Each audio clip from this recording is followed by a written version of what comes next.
Phyllis Taylor has been a certified life and mediation coach, working with prisoners in Ontario prisons. Prior to that, she spent 20 years teaching technology in an international law firm. Phyllis has written a book called The Prison Lady. And in the book, she not only recounts many of the interactions with prisoners, but Phyllis also provides thoughts and observations from her own difficult childhood and life journey. Phyllis, welcome. It's a delight to chat with you.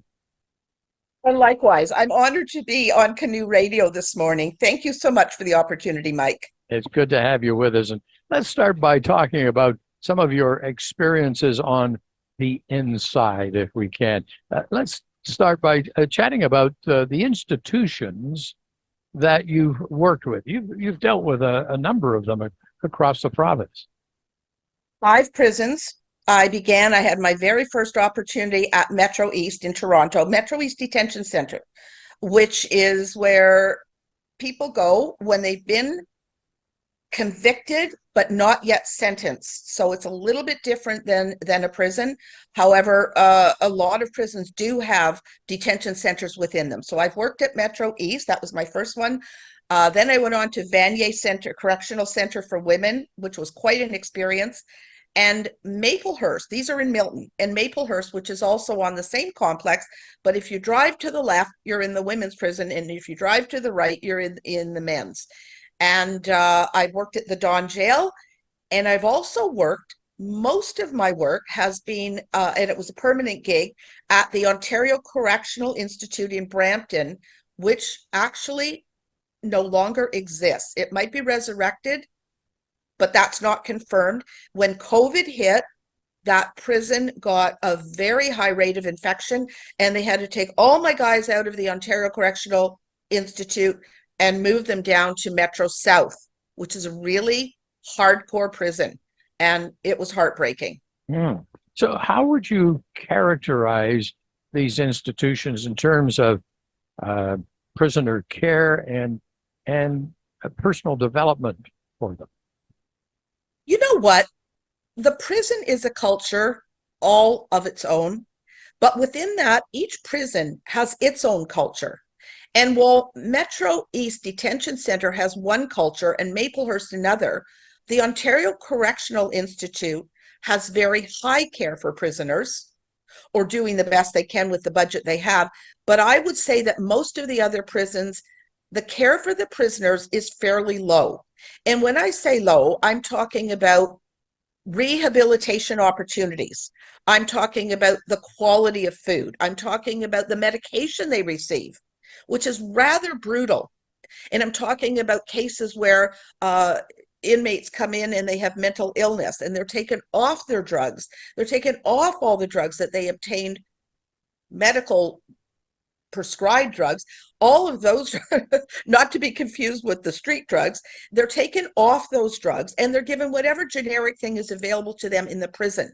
And it is heartbreaking because it just doesn't work that easily. So the care is quite low. And as I say, in the Ontario Correctional Institute, which really doesn't exist any longer at this point, the care was much better.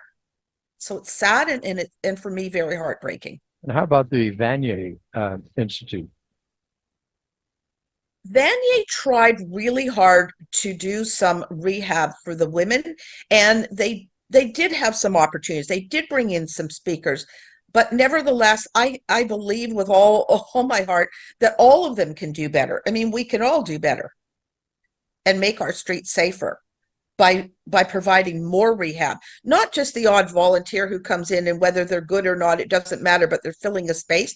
Vanier was actually second in terms of the care in the prisons I experienced. I've also worked at the Elizabeth Fry Society and the John Howard Society, coming in as a speaker, coming in to impart some of the lessons that I deliver at the prison as well. So I had a pretty good handle on transitioning back into society as well as being incarcerated. When I was reading your book, I was wondering what it was like the first time that you went before a group of prisoners. It was like a dream come true. It was like elation, and it was exciting. Was I afraid? No. Listen, Mike, I had been teaching lawyers for 20 years. Nothing can get in my way. And so I just thought, I am here. I was mandated to write a booklet. I was writing a booklet for every class I taught. And at that prison, I was mandated to write a booklet on anger management and then go in and deliver it. So in the very first experience, which was at Metro East, which is a detention center and rather hardcore, they delivered me to a cell. And this is far different than what I experienced at the Ontario Correctional Institute. But they delivered me to a cell that had a nailed down table and 4 chairs. And then they brought out 4 prisoners that were shackled, and they put them up against the wall and patted them down and then gave them to me. And then they leave. I don't have a guardian with me. And these are rather hardcore. So I decided we were going to play musical chairs because I was going to remain seated, always having a bad back. And the 4 men had 3 chairs. And so we did musical chairs in that prison. And I taught anger management. And about every 10 minutes, I would point to the man who was standing and said, like, it's your turn. And I had explained the procedure. You're going to sit. And they would switch. Politely and respectfully, they would switch. And you know what? They did amazingly well with the musical chairs. But the lesson, not so much. These men were in turmoil, and that is the way it is in a detention center. They don't know what's happening with their life.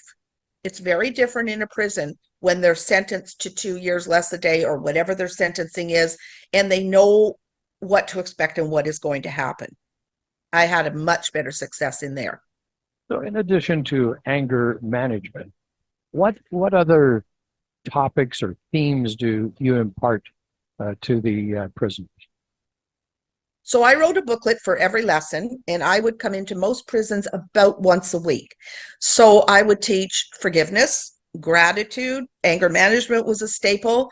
I would also teach critical problem solving, and I would teach substance abuse. And I want to be clear that I didn't teach them how to abuse the substance, but how to get clean and how to stay clean. Those were some of the staples, building a healthy relationship, uh, friendship, and just a whole gambit of lessons. And it was just I didn't lift myself up from my computer that year because I was bashing out lessons. Thank God for my training at Ryerson in journalism, because I was bashing out lessons one at a time for a week. So about 25 pages a week, which I would deliver to the director of education, and she would have duplicated or replicated on the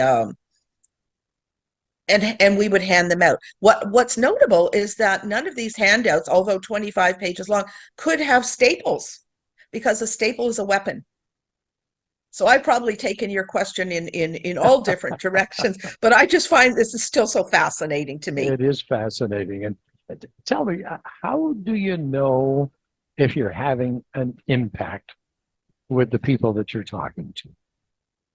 Well, I have a heart, I have a mind, and I have eyes. And here's what I see. You never really can get right inside someone's mind, but what you do know is that they're looking at you differently. I know audiences, Mike. This is something that I was born with and I was raised with, is public speaking and reading my audiences. And while I will see one man sitting there looking at me blankly and it's not registering, another one, I see the light bulbs going off. And I know that what I'm saying is resonating with them. And of course, I also know by their interaction. And when I have a small audience, I encourage interaction. Or when I have a workshop, I encourage interaction. Of course, at the height, I had 100 men in attendance. I had the highest attendance in all of Ontario, actually. And then I would ask them to hold their questions to the end. And even so, a hand would go up. And that says enthusiasm. And I don't know how much of it sticks, but I can tell you that I can read them in the moment. And those markers were very precious and very valuable to me. The one thing that I recognize in reading your book is that those people who are released from prison that don't have anyone on the outside, they're facing a very tough re-entry into society. Absolutely. It makes all the difference. I will probably talk to you at some point during our interview about what I call citizen Manny. And it makes all the difference when somebody has child, a partner, parent, or even a really dear trustworthy friend that can lead them back in and transition them back into society. Because many, almost most prisoners leave the prison with nowhere to go. And sometimes they do have a place to go if they have a friend, or they've been placed, because there are placement services, and there is also the John Howard Society and Elizabeth Fry. But there's a lot that don't get that luck. And so if they don't have a place to go, they don't have a car to drive, and their difficulty in finding a job, because the first thing when they go for the kind of work they're looking for is on the application will easily say, do you have a prison record? And I have all kinds of stories about what they tell me that they do just to get a month's worth of employment. They'll check off no. And then they know they're going to get caught, and they know they're going to lose the job, but they've got a solid month income. It's heartbreaking. And absolutely, you're correct that if they have someone on the outside, we're going to do better. We have a chance of doing better. It's not a guarantee, but it's very, very helpful. And it can enable them to go down a better path, a healthy path. I could see in your book, in at least one of the stories, that if you have someone on the outside and you're facing a prison term of 5 years, 10 years, whatever the length is, that there's a sense of hope and desire in the individual to get back to those people, to live and contribute with those people. It's a powerful motivator. You know, you're talking about motivation. And as I mentioned earlier, I teach a class that's called Get Clean, Stay Clean. And one of the first things, and this is interesting, this is so interesting to me, and I talk about it all the time, because when I go in to teach that class, Get Clean and Stay Clean, I make full disclosure to the guys, and they know that I'm always going to be honest with them. And I say, you know what? I don't want you to get upset with me, but I have to disclose to you that I have never been high in my entire life. So if I'm going to teach you this, and I begged to teach this course, I wanted to teach this course, as I felt that if anyone's going to get through to them, it's me, because I care so deeply. And I said, you're going to help me teach. And that they did. But here's the key to getting clean and staying clean. First thing I would say is, how many of you have children? And a lot of hands would go up. If you have parents that you love, and hands would go up, a sister, a brother, a friend on the outside, can the desire to spend your life with them, to heal and to go down a healthy path, can that help you to stay clean? Because they're, for the most part, they're all clean in prison. At least I assume they are. And so that is the motivation, exactly what you're talking about, that often is all it takes to get them over that hump. Not always, not always. I've lost a few, and I'm not smiling when I say that, but I do think it is very, very transitional and important in that transition.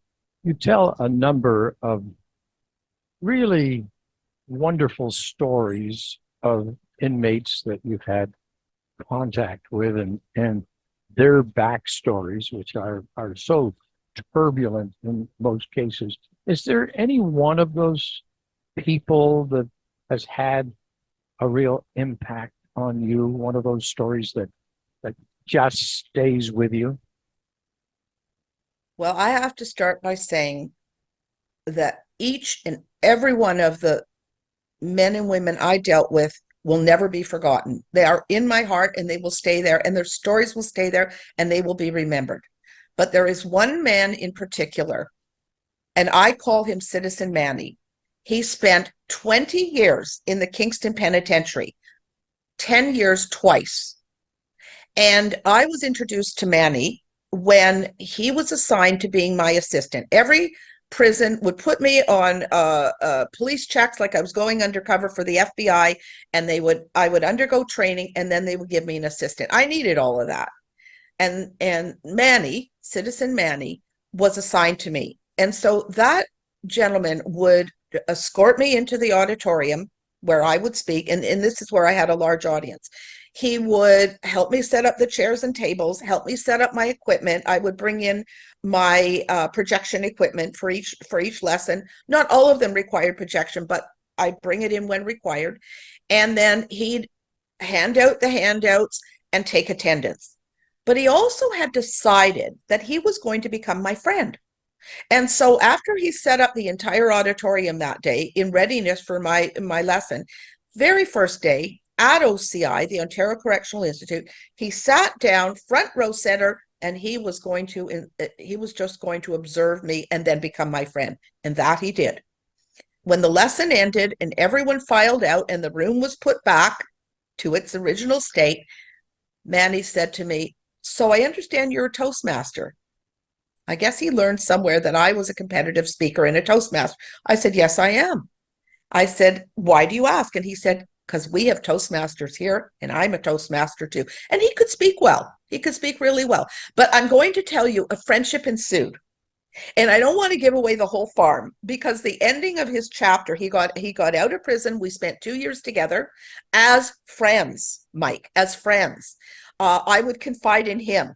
He would confide in me. He told me about his past. He told me about his hopes for the future. He had a wife waiting for him all those years. Angie waited for him all those years.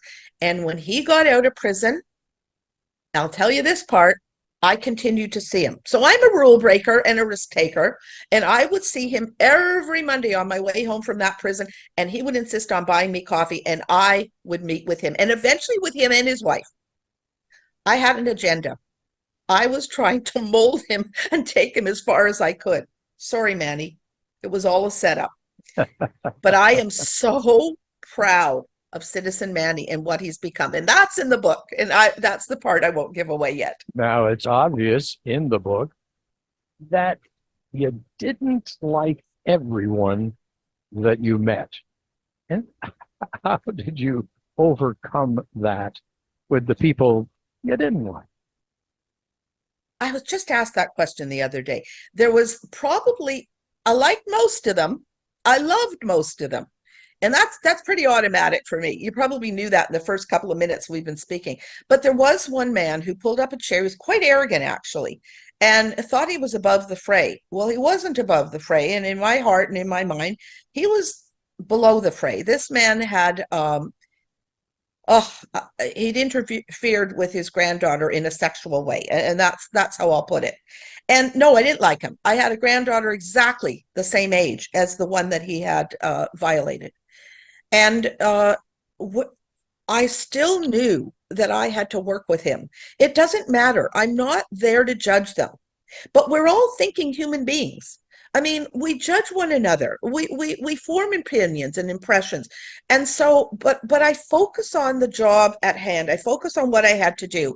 And he sat down with me one day, told me his story, and honestly, I wanted to pick up and run out of the room because it was, hard to hear, hard to deal with. But I did make a decision that I was going to work with him, but that doesn't mean I needed to help him. What I ended up doing was helping his family. Again, details to follow in the book. It's evident in reading your book that troubled childhoods have a lot to do with so many. They're key components for the life that they end up leading. What do you take from that? But for the grace of God, go I. As you know from my book, I had a troubled childhood. I was severely abused. I was locked away for a year. I had a dad who was demanding that I be a high achiever. I did okay, but it wasn't the way to learn. And in comparison, my childhood was utopic compared to many of the people I worked with. And I will tell you that I study a lot because in order to help others, I need to know something. And there is such a thing called adverse childhood experiences. Dr. Gabor Mate, who is a renowned speaker and leading, he's a doctor, and he's in the area of addiction. He is world renowned. And he says that when children come from a background of adverse childhood experiences, which could be a missing parent, a delinquent parent, an addicted parent, abusive parent, the chances of them needing to numb the pain with substance, which is alcohol or any drug, painkillers included, and sometimes it could be food. It could be any addiction. The chances of that are very high. And as we well know, a lot of addictions lead to criminology and therefore to prison. How has this journey that you've had with all these prisoners, all these prisons, enhanced your own life? Well, I've done a 180 because when I was working in the law firm and I spent 20 years teaching lawyers, I was teaching technology. I was a little bit arrogant. I was a little bit intimidating. And in some ways, perhaps I still am. But walking into the prison has forever humbled me because I was on their territory. I called it precious real estate. It was their territory. And I was completely out of my element. I mean, I went from marble washrooms and well-appointed, beautifully appointed furniture to smelly cement. And it was very humbling for me because I just was there to do everything I could for them, but I did not have a clue about them. But I did learn, and it has forever changed me because I just feel very grateful myself for the life that I was able to have and to create and to work for. But not everybody has that opportunity or resiliency that I suppose that I must have had. Having had a humble and harsh beginning myself, there must be an element of resiliency in me that not everybody is able to muster up. And so, yeah, it forever changed me. In your book, you share many life observations about being happy and what that entails, about solving problems, kindness.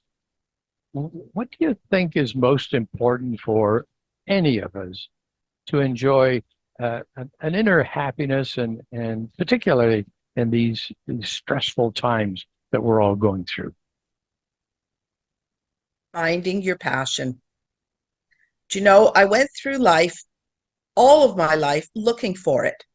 And, I loved my job. I was defined by my career in law firm. And I spent 30 years there, 20 of it teaching lawyers. And I felt good. I felt good about myself and I felt grateful for my career. But it was when I walked inside the prison as a volunteer and I knew that all I had to do was respect them and be kind to them, and I could get that back. And the gratitude they had for my appearance, for me showing up and caring, and the passion I have for these individuals is what makes me wake up in the morning. And I still have a passion for getting my message out there. And that's what makes me wake up in the morning and say, where's that coffee? Let's start the day. I think that passion is everything. Being kind to people and getting the kindness back, showing respect, helping people. It doesn't have to be big. It doesn't have to be big. It can be helping the guy down the street when he needs an ear. I had somebody that I went out with yesterday that just needed me to listen. That's a passion too. That's kindness too. That's forever life-changing and life-altering. Phyllis, you are an incredible force of nature, and I have thoroughly enjoyed our conversation today. I can't thank you enough, and I think your words will have a real resonance and will inspire a lot of people. Thank you for joining me today. Thank you, Mike. It has been a lovely morning. Thank you so much. Phyllis Taylor is the author of The Prison Lady, true stories and life lessons from both sides of the bars. It's published by Sutherland House Books, and it's available now. It's a great read.